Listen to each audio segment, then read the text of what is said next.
विदेशी देखिबे भारतीय संस्कृति पुराण कथा जानिब सारा विश्व।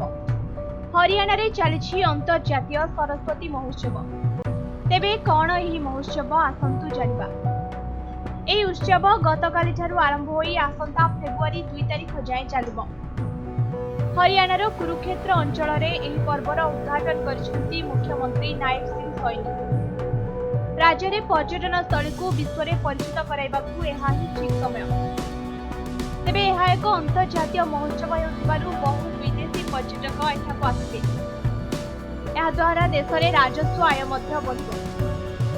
तेबे सबुठारु बड़ कथा हेउछि कि एथिरे राज्यर विभिन्न स्थानरु आसिथिबा अनेक प्रतिष्ठित कारीगर और कुम्भार पुरातन पद्धति रे माटिरे विभिन्न प्रकार माटी पात्र गढ़िबा सह बिकिबा पाई व्यवस्था होछि। द्वारा देश में संस्कृति और परंपरा विदेश में प्रचार हो फल विदेश में भारतीय संस्कृति को एक नूतन परिचय मिल। तेबे एही उत्सव में कल्पना करा जाउथबा सरस्वती नदी विषय में आलोचना करने 3टी बैठकर आयोजन होछि। सूचना योग्य जे बहु पुरातन कालरू भारत को सरस्वती नदीर उत्पत्ति स्थल भाव कहुए। मुख्यतः यह हरियाणा राज्य बाहरी बोली कहुछि। पौराणिक कथा अनुसार यह नदीर कल्पना करा जाउछि। मात्र यह गंगा जमुना भली केउठे प्रवाहित होबार देखा मिले।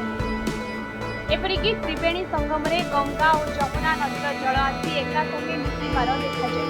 मात्र सरस्वती नदी केउठारे मध्य देखा जाए नहीं। तेबे अनेक दिन पर्यवेक्षण पर वैज्ञानिक दृष्टिकोण जनापड़ी कि बहु वर्ष आगु एक नदी गंगा जमुना संगम स्थल में रही। मात्र समय क्रमे यह सुखी जाइछि।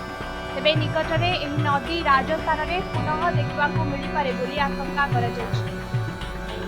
देशर संस्कृति को विदेश में परिचित करने देश भितर अनेक अंतर्जातीय कार्यक्रम आयोजन होछि। निकट में अंतर्जातीय गीता महोत्सव आयोजन ब्यूरो रिपोर्ट समय।